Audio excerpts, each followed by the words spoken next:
right, well, here I am. It is Tuesday, I guess, and I was thinking a little bit. I understand you guys on your way home yesterday, I suppose it was. We're talking about maybe doing a little word of the week. And so we had so much fun last week discussing a particular word that I thought that might be a good idea.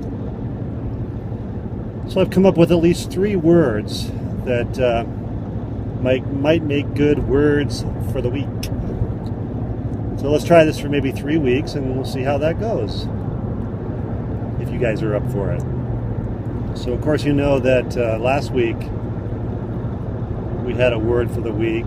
And by the way, what was that word again? That's right, authenticate.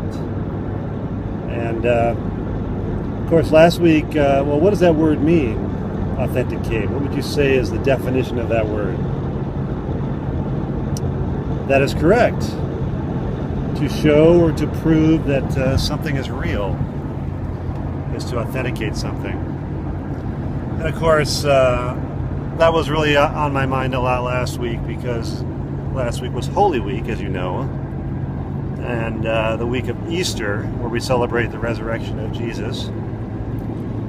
And the reason that word authenticate came to my mind, of course, we discussed this a little bit, is that the resurrection of Jesus, being a miracle and all, a supernatural event, is something that really hasn't happened to anybody else, at least not in the same way. There were certainly people that were resurrected in the Bible, and there are actually accounts of other resurrections throughout the world, even outside of Bible stories. Some of those accounts still need to be authenticated, but there are some accounts like that. But there never has been somebody quite like Jesus who resurrected and actually never died again. In fact, there's no evidence of Jesus' body anywhere. The opponents or the naysayers of Christianity would love to find a body of Jesus because that would prove that he didn't resurrect, that he was just a man and he died, stayed dead. But despite all their looking and searching and attempts to discredit what Jesus said, instead the opposite has happened, and that they've never found the body of Jesus. Well, that's because we know he went into heaven. And so it's a supernatural event that's not repeated anywhere else, that is definitely a miracle, that lends credibility, that authenticates all the other things Jesus said. In other words, we know he's not just a regular guy, he's not just a good teacher or a nice man that lived 2,000 years ago. If he was just those things, he would have died like we're all going to die and stayed dead. But it's the fact that he came back to life again and never died again that authenticates his teachings, that authenticates his message, that authenticates everything he says. It shows them to be authentic. You've heard the word authentic before. Authentic Italian food, of course, is real Italian food. Authentic American food might be a good old steak. The real thing. So anyway, that's authentication and authentic. We've been over that. I'm sure you'll never forget that word now. But I have a different word in mind for this week, and it's somewhat related, but it is different. And the word is cogent. C-O-G-E-N-T. Cogent. What I'd like you to do, if you can find a few minutes, is look that word up in an actual dictionary, in the actual paper dictionary if you have one of those. The internet's okay, but there's something about looking it up in a paper dictionary that I think helps us remember things a little better. And after all, that is the goal of learning things, to remember them.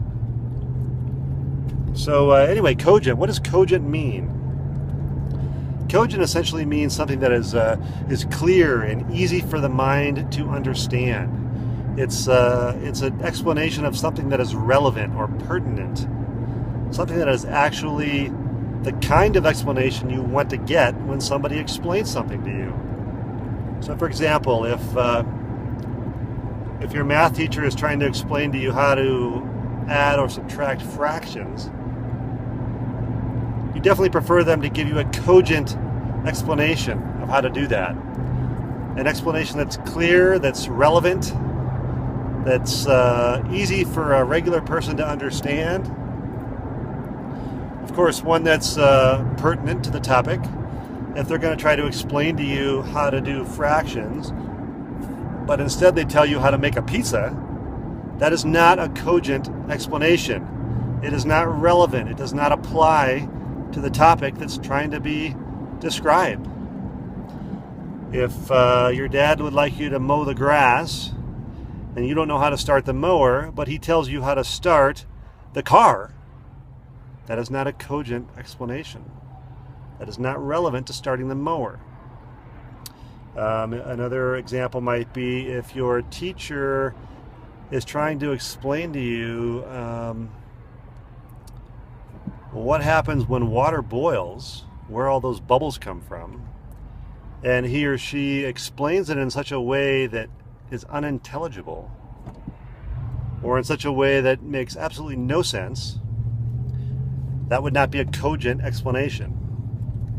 That would be a very useless explanation. So when you explain something to somebody, maybe you know how to play a chord on a guitar, or maybe you know how to play a game on a tablet, then you want to try to explain that cogently. You don't want to ramble on, beat around the bush. You want to just get to the point, keep it relevant, keep it pertinent, keep it easy to understand. That is cogent. So think it over for a week, and maybe you can use it in a sentence or two at school or around the house. Of course, try not to be annoying with these words of the week, because nobody likes people being annoying. So anyway, that's word number 2, cogent. And we certainly miss you guys not being here. You left yesterday, and of course it's been a couple days since I taped this video and sent it to you now. But we're glad you had a safe trip home, and looking forward to talking to you or seeing you again. Bye.